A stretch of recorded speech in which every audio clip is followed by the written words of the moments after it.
8:04 regresamos a hoy mismo y ya tenemos en línea telefónica a una de las personas que mejor conoce la tormenta y el proceso de compra, el licenciado Rolando Emanuel Jiménez. Licenciado, buenos días, bienvenido. Buenos días, Alfonso, un placer siempre estar contigo todos los lunes en este espacio para hablar de estos temas tan importantes. Este proyecto de la Cámara 1003 ha dado más vuelta que un chavo prieto. Yo no sé si referirme a esto como una saga, más que nada es como una tragicomedia. No se refiere en algunos aspectos, pero bueno, se aprobó en el Senado con enmiendas. Ahora está puesta en la Cámara y la Cámara lo acepta o no lo acepta, y hay que ir entonces a trabajarlo en conjunto. Pero mientras eso ocurre, la Comisión de Hacienda de la Cámara está buscando una reunión con la Junta de Control Fiscal. ¿Para qué sería esa reunión, licenciado? Bueno, a pesar de que yo entiendo que las enmiendas que hizo el Senado al proyecto no son suficientes para reducir la deuda de Puerto Rico y por tanto hacer que el plan de ajuste sea sostenible, y eso lo podemos explicar luego para contestar primero tu pregunta, pues la Junta entiende que el proyecto malogra el trámite del plan de ajuste de deuda y emitió una comunicación en donde dice que esto va a ocasionar que se pierda el acuerdo, que los acreedores pidan la paralización o la desestimación de la quiebra, que haya que pagar una penalidad de $100 millones. Es decir, que haya una serie de consecuencias que son culpa de la Junta, porque la Junta es la que negoció ese acuerdo que no es sostenible, y la Junta es quien estableció con los acreedores esa penalidad. Y en ese contexto, pues como hay una diferencia importante entre lo que dice la legislatura en ese proyecto y lo que dice la Junta, pues la Cámara está tratando de gestionar una reunión, no es que se vaya a dar, pero estimo que se le va la vida a la Junta y que la Junta va a querer sentarse a negociar con los acreedores, así que con los acreedores, no, con la legislatura. Así que el trámite de esta reunión me parece que es necesario, porque si no hay un acuerdo y la Junta no se saca el as de la manga que yo sé que tiene, pues tendrá que pedir una posposición de la vista de confirmación que está pautada para el 8 de noviembre. Y no se acaba el mundo si se pide la posposición. Mira, el plan de ajuste de deudas de la Autoridad de Energía Eléctrica todavía no se ha sometido. El caso de la Autoridad de Energía Eléctrica lleva paralizado 18 meses. Y están paralizados en la etapa de aprobación del acuerdo con los bonistas, que llevan 29 meses en ese proceso.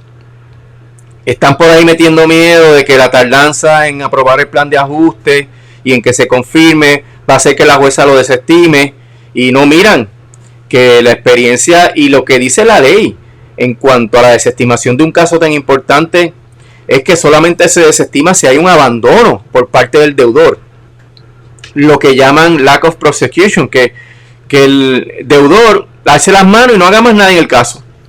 Bajo ese contexto sí la jueza podría hacerlo, pero ya se han presentado 7 planes y es probable que se presenten 4 o 5 planes adicionales, porque esa es la manera de tramitar este tipo de casos.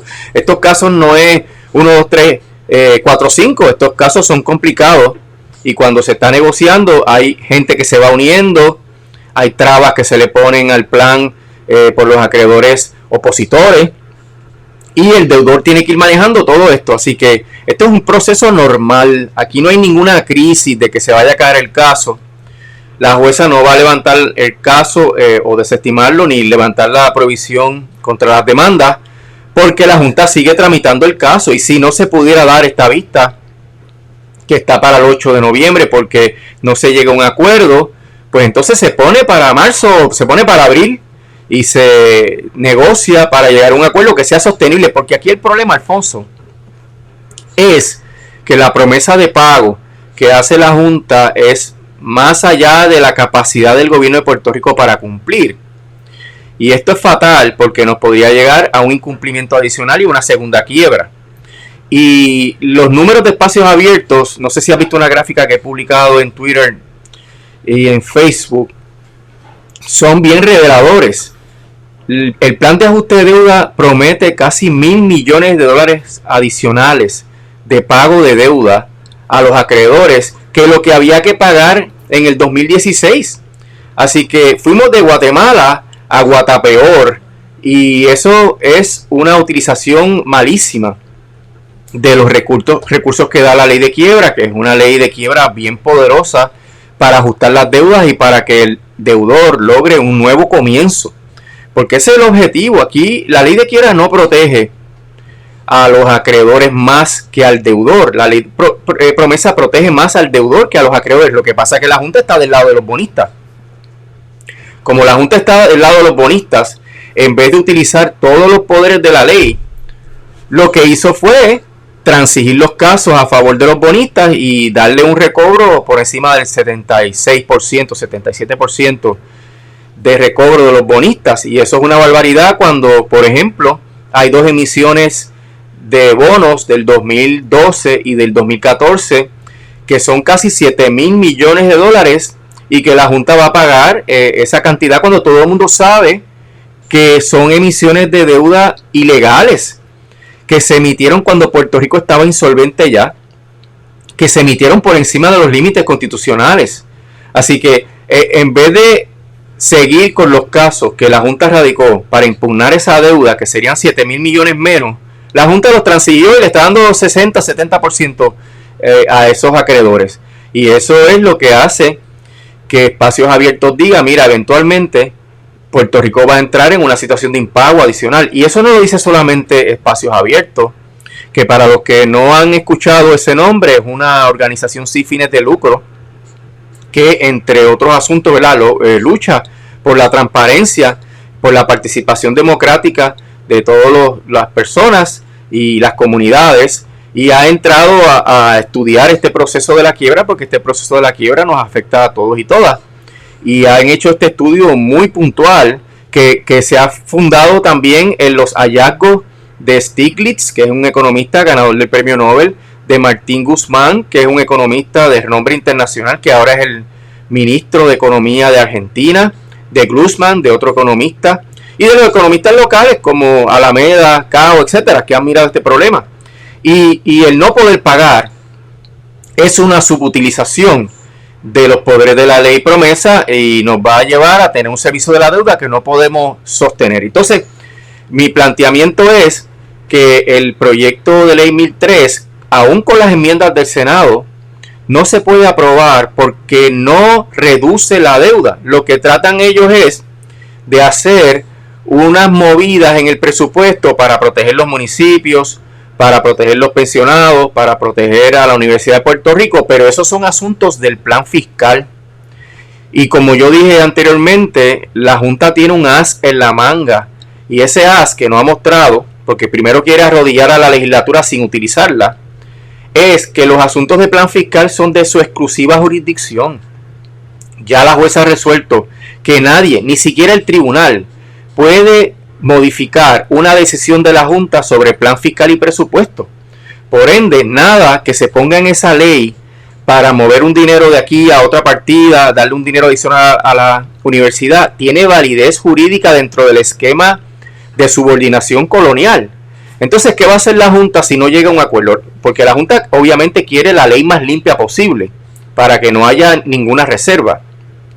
Pero si la legislatura no cambia la ley y la aprueba el gobernador como está, la Junta le va a decir a la jueza que esos cambios presupuestarios son inoficiosos, que esos cambios no afectan la reestructuración, que las emisiones de bonos se pueden hacer, y que confirme el plan como está, con los recortes de las pensiones y con el servicio a la deuda, que es impagable. Por eso, aunque la Junta en esta coyuntura esté diciendo, mira, esto no debe ser así, esto va a descarrilar el proceso, yo sé que eventualmente, si no se llega a un acuerdo, la Junta va a seguir con la planadora, porque el proyecto es insuficiente. El proyecto debió haber dicho cosas como esta, Alfonso: no se emitirá ningún bono para pagar la deuda emitida en el año 2012 y en el 2014. Y ahí, de un tablazo, de un sablazo, le quita 7,000 millones de dólares al plan de ajuste de deuda. Y en vez de 14,000, serían verdaderamente 7,000. Y eso en 25 años se puede pagar. ¿Ves la diferencia? Así que en este contexto, Alfonso, la legislatura tiene la sartén por el mango. La Junta, aunque está metiendo miedo y haciendo amenazas, tiene una salida como quiera, porque el proyecto es insuficiente para eso. Y yo lo dije en la Cámara, lo dije en el Senado. Ambas ponencias están públicas, ¿verdad?, en las páginas de la Cámara y del Senado, y también yo lo he puesto en mis redes. Y es que dentro del contexto jurídico existente, la única manera de reducir la exposición que hay con el plan de ajuste de deuda a una quiebra y a la miseria es que se condicionen los bonos a que no se pague la deuda, que sabemos que es totalmente ilegal. Y con eso la Junta tiene que volver a la mesa de las negociaciones con los acreedores, y si los acreedores no están de acuerdo, Alfonso, pues entonces que se vaya por la ruta de la confirmación obligada, que es uno de los recursos que hay. ¿Tú crees que los acreedores siempre están conformes con que el deudor le reduzca su crédito? No, ellos siempre quieren cobrar el 100%. Ellos siempre quieren desestimar la quiebra del deudor, pero la ley tiene unas herramientas que obligan a los acreedores no asegurados a que se acostumbren a la idea de que les den cero. O sea, porque si se decreta que un crédito es no asegurado, se le puede dar cero, y que solamente se paguen los créditos asegurados que uno quiere mantener la propiedad que aseguran, ¿verdad? Como el caso de una hipoteca de la casa. Si tú quieres seguir viviendo la casa, tienes que pagar la hipoteca. En una quiebra, tú pagas la hipoteca en un plan de pago, pero los demás acreedores, los préstamos personales, las tarjetas de crédito, se van en cero. Y eso lo pudo haber hecho la Junta. Pero como la Junta negocia a favor del capital financiero, pues escogió un acuerdo que no es sostenible y que la legislatura puede detenerlo, Alfonso. Mira, lo he dicho en varias ocasiones, yo creo que la semana anterior también lo dije. Bajo cualquier teoría de causalidad, la legislatura es la responsable, si se aprueba este plan de ajuste de deuda como está, de la miseria y de la segunda quiebra que viene. Porque no te mencioné que no solamente lo dicen todos estos economistas que mencioné anteriormente, sino que el propio economista principal de la Junta, Andrew Wolf, dice que para el 2036 volveríamos a caer en un impago, porque no habría suficientes recaudos y habría más gastos que ingresos. Y si ellos mismos lo dicen, lo que estamos hablando es cuestión de cuándo va a ocurrir. Los economistas locales, que no son tan optimistas como los de la Junta, dicen que va a ocurrir más temprano que lo que dice Andrew Wolf, que podría ser en 2 o 3 años adicionales. Mira, el Banco Gubernamental de Fomento ajustó su deuda mediante el título 6 y el primer vencimiento lo incumplió, Alfonso. Imagínate, con esa experiencia, el primer vencimiento lo incumplió. En este caso es bien previsible que en 2 o 3 años la legislatura diga, espérate, ¿dónde voy a sacar dinero? Tendría que recortarle demasiado a la salud, a la educación, a la seguridad. Pues entonces no voy a poder pagar.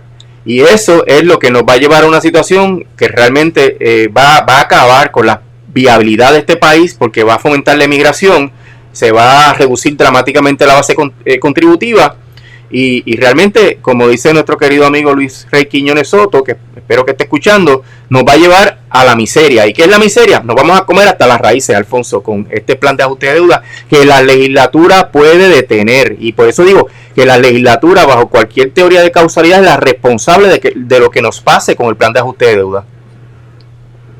Licenciado, lo que pasa es que usted nos apunta, ¿no?, que la piedra angular de la quiebra es proteger el deudor, no el acreedor. Correcto. Y nos dice que aquí la legislatura dice por el mando, pero aquí todavía no se están diciendo los asuntos esenciales. Nos está fallando a nosotros, no es la Junta, porque era un enemigo que venía de frente, es la propia legislatura lo de Puerto Rico, ¿o me equivoco? No te equivocas, y la legislatura ha tenido oportunidad de impugnar la constitucionalidad de la ley promesa y no lo ha hecho. En el caso de la ley de retiro digno se fueron con argumentos aguados, y esos argumentos aguados auguran que la jueza declare al lugar la demanda eliminando o anulando la ley de retiro digno, que es una desgracia porque es una ley que se generó a base del consenso entre los 3 partidos. Bueno, hasta Pierluisi la firmó. Y si no la defienden es que realmente todo fue una pantomima de la legislatura para aplacar a los pensionados y a las comunidades y a las uniones obreras y a los empleados del sistema de gobierno de Puerto Rico, porque la ley de retiro digno no solamente protege a los pensionados, sino que aspiraba a establecer un sistema de retiro que realmente te permitiera retirarte y tener un ingreso razonable para poder vivir los años dorados, ¿verdad? Y todo eso lo echaron por la borda, porque al ser demandados por la Junta podían plantear la desestimación de la demanda a base de que la ley promesa es inconstitucional. Y en el caso de los que han planteado eso, como los obreros del fondo, la jueza Taylor Swain dijo que no tenían standing.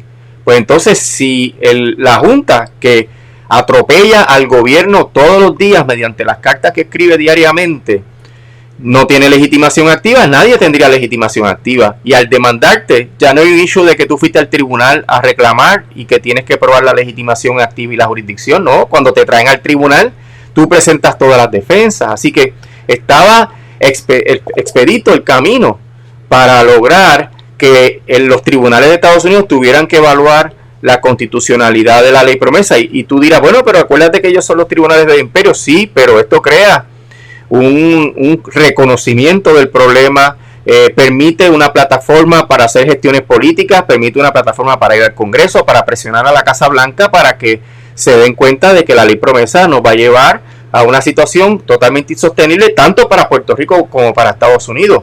Y los pronunciamientos que hagan los tribunales, que definitivamente un caso así llegaría hasta el Tribunal Supremo de los Estados Unidos, van a ser bien importantes a la hora de definir el futuro político de Puerto Rico. Así que de cualquier manera era importante. Además, que eso hubiera detenido el proceso del plan de ajuste de deuda, porque todo lo que toma el caso implica una nube, una incertidumbre sobre el proceso del plan y daría tiempo para que el plan se pudiera renegociar. Así que la legislatura ha perdido muchas oportunidades de enfrentar a la Junta, y en esta coyuntura ha hecho un aguaje, ¿verdad? Porque las enmiendas del Senado sí son un aguaje, pero no son suficientes, porque ya tú verás que la Junta va a decir, si de verdad no quieres negociar, pues entonces yo voy a aprobar el plan diciendo que lo que tú hiciste no tiene validez, con los recortes que ya yo propuse para los pensionados. Y eso pues es una situación que me parece que se puede corregir todavía, porque la legislatura todavía tiene jurisdicción sobre el proyecto y lo puede enmendar para condicionar las emisiones de bonos a que no se pague la deuda ilegal. Licenciado, usted me trae el caso de los entonces del fondo, la determinación de que no había legitimación activa. ¿Tiene validez o era que no querían entrar a ver el caso en su fondo?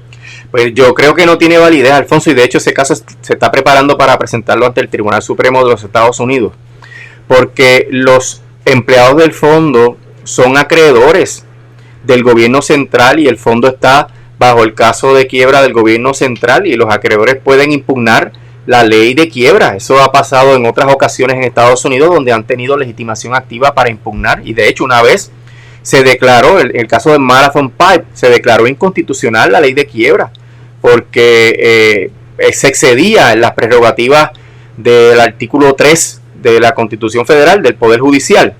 Delegaban los jueces de quiebra unas facultades que son exclusivas de los jueces del título 3.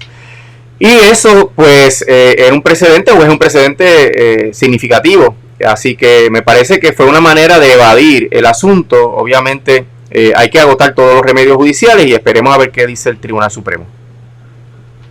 ¿Alberga esperanza de que el van a tomar un papel un poco más fuerte en esta discusión?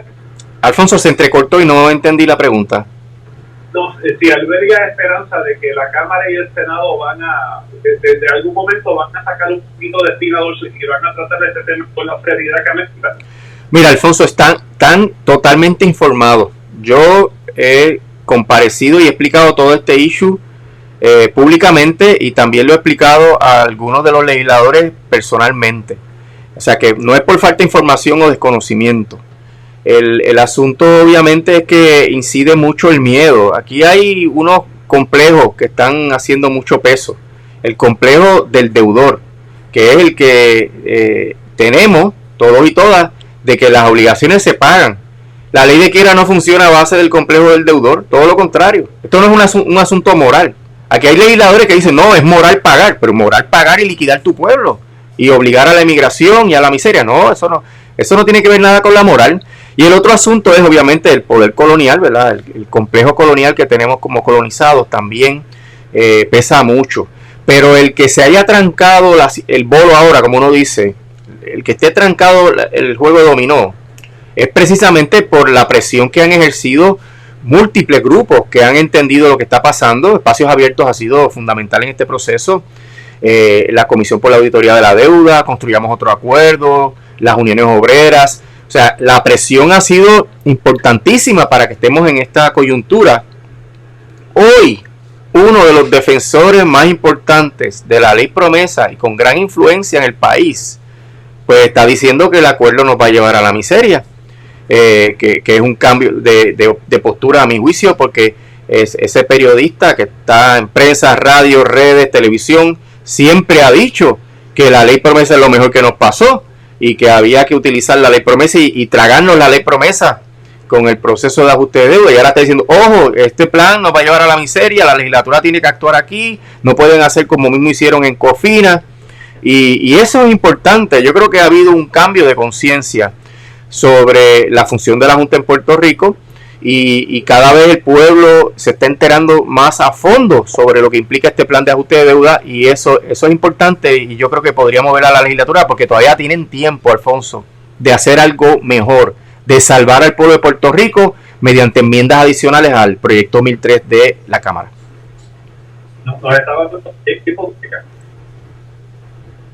Discúlpame, Alfonso, estaba entrecortado.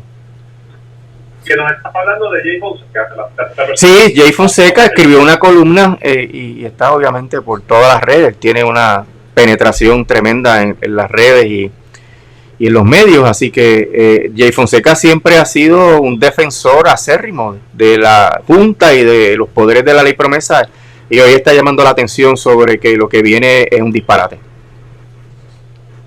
Porque la esperanza que tenía alguna gente era de que la Junta iba a cobrar, pero para que pudiera cobrar los prisas teníamos que tener una economía que diera su voz. Bueno, evidentemente la Junta ya estaba olvidada.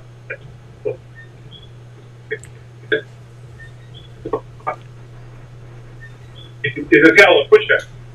Bueno, no te escucho, Alfonso. Desafortunadamente está bien entrecortado hoy.